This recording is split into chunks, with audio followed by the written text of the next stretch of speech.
Bir de bizim dükkana İsmail de konuşsun. Bir de daha güzel yaparız. Yok ya, bize geliyor mu? Hakikaten sıkıntı yaşamıyor mu?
Nasıl kalabalık olsun, çekek.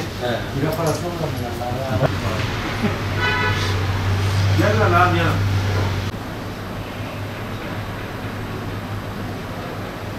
Ben tekim, bende hiç kimse yok. Aynen.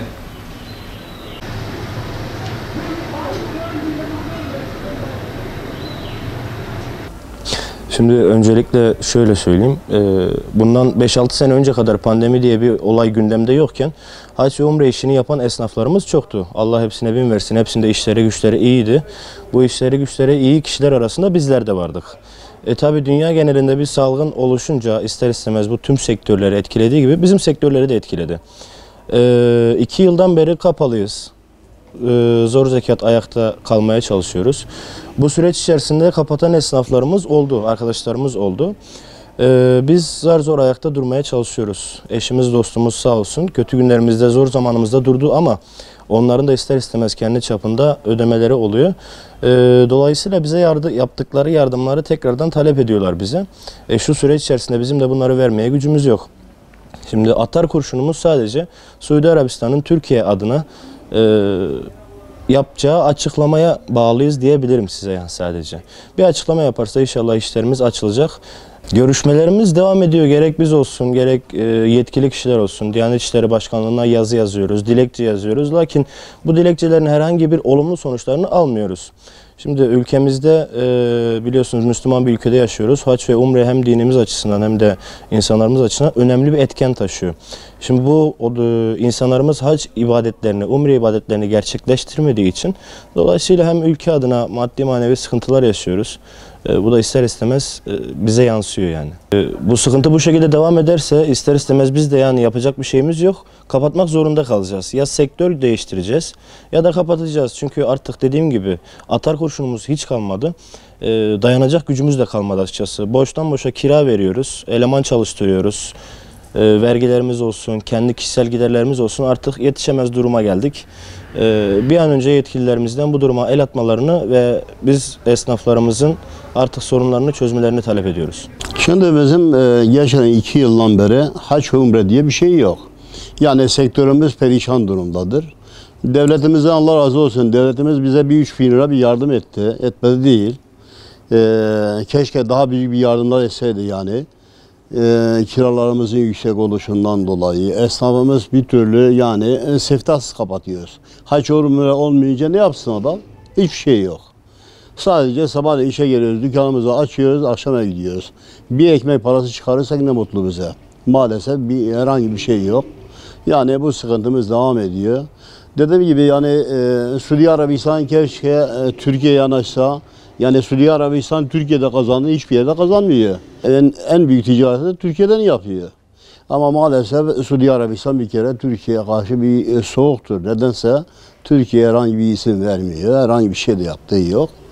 Devletimiz bunun üzerine durması lazım. Özellikle durması lazım. Niye durması lazım? Esnafımız sadece işi gücü Suudi Arabistan olursa bizim işimiz olacak. Olmazsa hepimiz yatıyoruz. Allah sonumuzu hayır etsin. Hakikaten de yani perişan vaziyetteyiz. Bir kapıya koymuşuz, bir tane take satsak, bir tane şalvar satsak, onun karı oranı ne olacak ki? Hiçbir şey.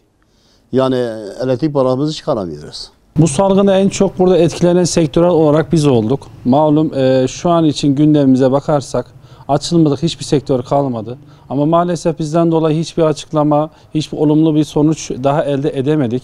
Şimdi 2 yıldır, bugündür, yarındır deyip bekliyoruz, sabrediyoruz.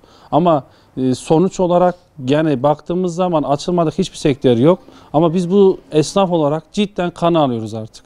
Yani adam akıllı bir açıklama olması lazım. Sonucumuz ne olacak?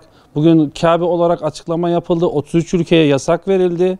Bu 26 ülkede şu an açıldı. Sadece 6-7 ülke kalmasına rağmen Türkiye'yi bu kadar pasifiye edip de olmaması bizim zorumuza gidiyor. Yani bu konu hakkında artık yani hızlı şekilde bir çalışmalar olmasını temenni ediyoruz. Şu an batak durumdayız. Sektörel olarak yani siftahsız dediğiniz gibi 2 yıldır hiçbir siftah etmiyoruz. Bizim sonuç olarak Ümre'ye giden olacak, hacca giden olacak, gelecek burada hediyelik eşya alacak, alışveriş yapacak, biz iş yapacağız. Malum kapalı olduğundan dolayı yani sıfırız yani. Şu an esnaf olarak kan alıyoruz. Gerçekten iş durumumuz çok berbat durumda. 2 senedir umre haç olmadığından dolayı ne hediyelik eşya olarak, ne seccade olarak, ne tesbih olarak yani satışımız bayağı ağırlaştı. Bundan dolayı biraz yetkililerden de yardım diliyoruz işin açıkçası. Umre haç olmadığından dolayı şu anda güncel olarak bir iş sıkıntımız gerçekten var.